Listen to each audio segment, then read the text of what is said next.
నమస్కారం తెలంగాణ ప్రజలందరికీ. నా పేరు వర్ధమాన్ సంతోష్ నాయుడు. నేను బీఎస్సీ పార్టీ భారతీయ స్వదేశీ కాంగ్రెస్ పార్టీకి state in charge and state president గా వర్క్ చేస్తున్నాను. సో మా పార్టీ వచ్చేసి 2021 లో స్థాపించడం జరిగింది. మా పార్టీ వ్యవస్థాపకులు వచ్చేసి శ్రీ సంజయ్ అగర్వాల్ గారు. తనకి మంచి ఎక్స్పీరియన్స్, పొలిటికల్ గా మంచి ఎక్స్పీరియన్స్ ఉంది, బీజేపీలో కానివ్వండి, కాంగ్రెస్ లో కానివ్వండి. సో తను 2021 లో పార్టీ నుంచి బయటికి వచ్చి తన సొంతగా పార్టీ స్థాపించడం జరిగింది. 2023లో ఈ పార్టీ తెలంగాణకి ఇంట్రడ్యూస్ అయింది. సో 2023లో పార్టీ ఇంట్రడ్యూస్ అవ్వగానే మేము కొద్ది టైంలోనే పార్టీకి మంచి ఆదరణ దొరికింది. తెలంగాణ ప్రజలు మంచిగా ఆదరించారు.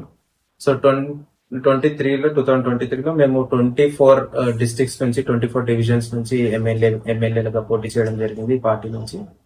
సో మేము 24 మంది అభ్యర్థులని 24 డివిజన్స్ నుంచి నిల్చోబెట్టినాము. సో ఈ పార్టీ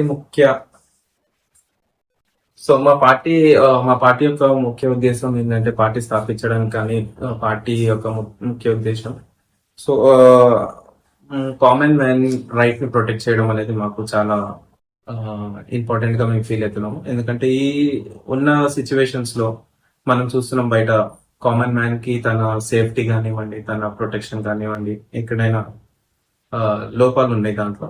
సో కొన్ని ప్రభుత్వాలు, ఇప్పుడున్న ప్రభుత్వాలు దానిపైన శ్రమిస్తున్నాయి. బట్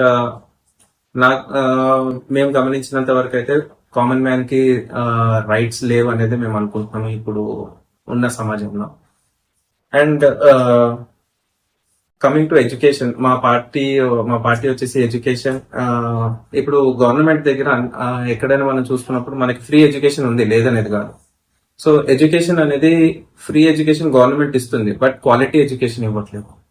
సో మా గవర్నమెంట్, మా పార్టీ ఒకవేళ ఫామ్ అయ్యి మేము గవర్నమెంట్ స్థాపించడం జరిగితే గానీ ప్రైవేట్ స్కూల్స్ ని, ప్రైవేట్ కాలేజెస్ ని, ఏదైతే ప్రైవేట్ కాలేజ్ లో స్కూల్స్ లో ఎడ్యుకేషన్ సిస్టమ్స్ ఎట్లున్నాయో అదే సిస్టమ్ ని సేమ్ మేము గవర్నమెంట్ లో ఇంట్రడ్యూస్ చేయడానికి ట్రై చేస్తాం. గవర్నమెంట్ స్కూల్స్ లో పిల్లలు చదువుకోవడానికి, గవర్నమెంట్ కాలేజెస్ లో చదువుకోవడానికి ఇంట్రెస్ట్ చూపే విధంగా గవర్నమెంట్ ఇన్స్టిట్యూట్ ని, గవర్నమెంట్ సెక్టార్స్ ని డెవలప్ చేస్తాం. ఇంకోటి వచ్చేసి ఆరోగ్యం. ప్రజలకు కావాల్సింది ఆరోగ్యం. సో మనకి గవర్నమెంట్ హాస్పిటల్స్ ఉన్నాయి. సో గవర్నమెంట్ హాస్పిటల్స్ ఉన్నాయి, బట్ ఎంతవరకు మంచిగా ఉన్నాయి? సో దాంట్లో మనకి ఎంతవరకు మనము సక్సెస్ఫుల్ గా ట్రీట్మెంట్స్ ఇవ్వడం జరుగుతుంది, తర్వాత దాని మెయింటెనెన్స్ ఎట్లుంటుంది? ఒక గవర్నమెంట్ హాస్పిటల్ కి పేదవాళ్ళు వెళ్తూ ఉంటారు, కానీ ఎందుకు రిచ్ పీపుల్ గవర్నమెంట్ హాస్పిటల్స్ కి వెళ్ళట్లేదు అంటే దాంట్లో ఉన్న లోపం ఏంటి? ఒకవేళ గవర్నమెంట్ హాస్పిటల్స్ నిజంగానే ఫ్రీగా మనకి అన్ని ప్రొవైడ్ చేస్తుంది అన్నప్పుడు అందరూ వెళ్ళాలి.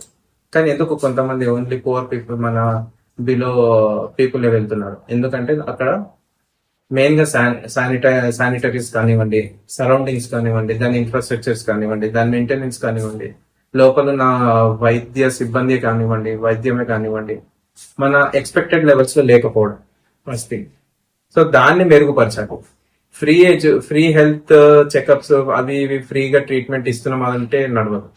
సో మనం ఒకసారి గవర్నమెంట్ హాస్పిటల్స్కి వెళ్ళి చూస్తే దాని మెయింటెనెన్స్ ఎట్లుందంటే అసలు చూడలేము, అంత ఘోరంగా ఉండాలి.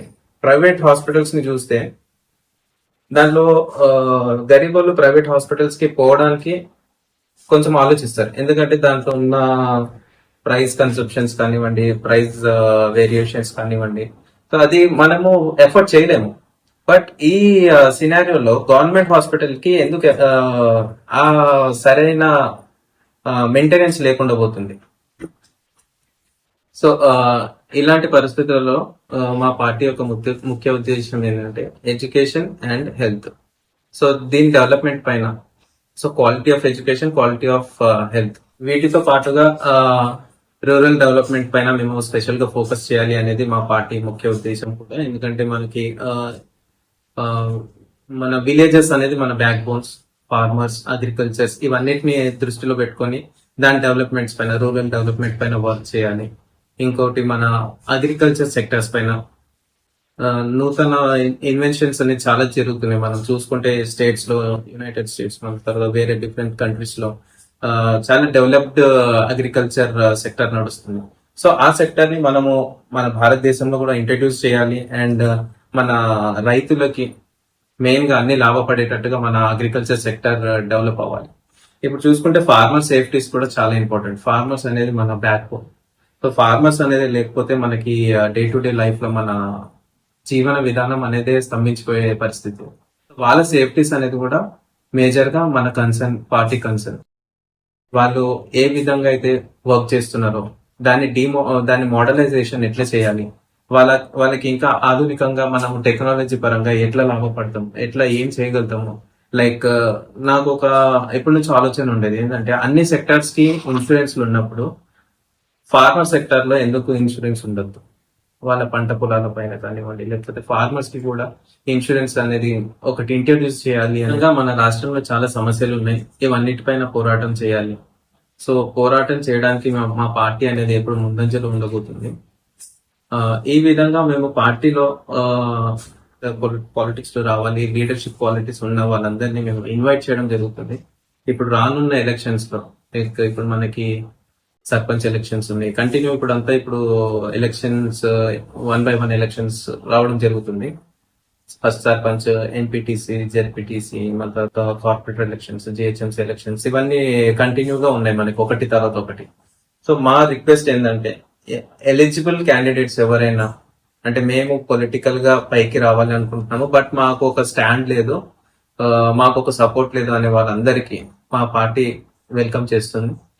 So we welcome you to join our party and to show your interest towards your state and its development.